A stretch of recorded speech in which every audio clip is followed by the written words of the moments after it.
শেখ হাসিনা পালিয়ে গিয়েছে, উনি পদত্যাগ করেছেন, কিন্তু উনি একটা রাজনৈতিক ফ্যামিলির রাজনৈতিক ফ্যামিলির ছিলেন। তার পিতা শেখ মুজিবুর রহমান। আওয়ামী লীগের একটা ঐতিহ্য ছিল, একটা ঐতিহ্যবাহী রাজনৈতিক দল। কিন্তু কেন তাকে পালিয়ে যেতে হলো? ওনার বাবার যে রাজনীতি, সেই রাজনীতিকে উনি প্রশ্নবিদ্ধ করেছেন।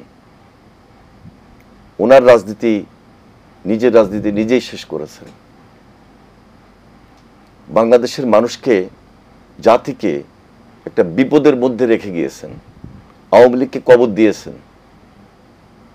এই রাজনীতির তো প্রয়োজন নাই। এই রাজনীতি একজন রাজনীতিবিদ কেন করবে? কিভাবে প্রয়োজন ছিল ওনার? যদি স্বাভাবিক রাজনীতি উনি করতেন, হয়তোবা কখনো ক্ষমতা থাকতেন, কখনো থাকতেন না, কিন্তু ইজ্জত সম্মান তো ওনার থাকতো, যেটুকু এখন নেই। সুতরাং তার চিন্তা করা উচিত ছিল, এবং প্রতিটা রাজনীতিবিদদের এই চিন্তা করাই উচিত।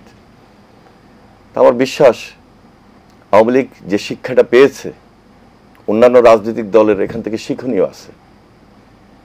ভবিষ্যৎ রাজনীতি কি হওয়া উচিত, অতীতের আলোকে সবাই বিশ্লেষণ করবে, চিন্তা করবে, এবং রাজনীতিটা কিভাবে চললে দেশের মানুষের জন্য, দেশের জন্য, জাতির জন্য ঠিক হবে, তাই চিন্তা করেই তো করবেন।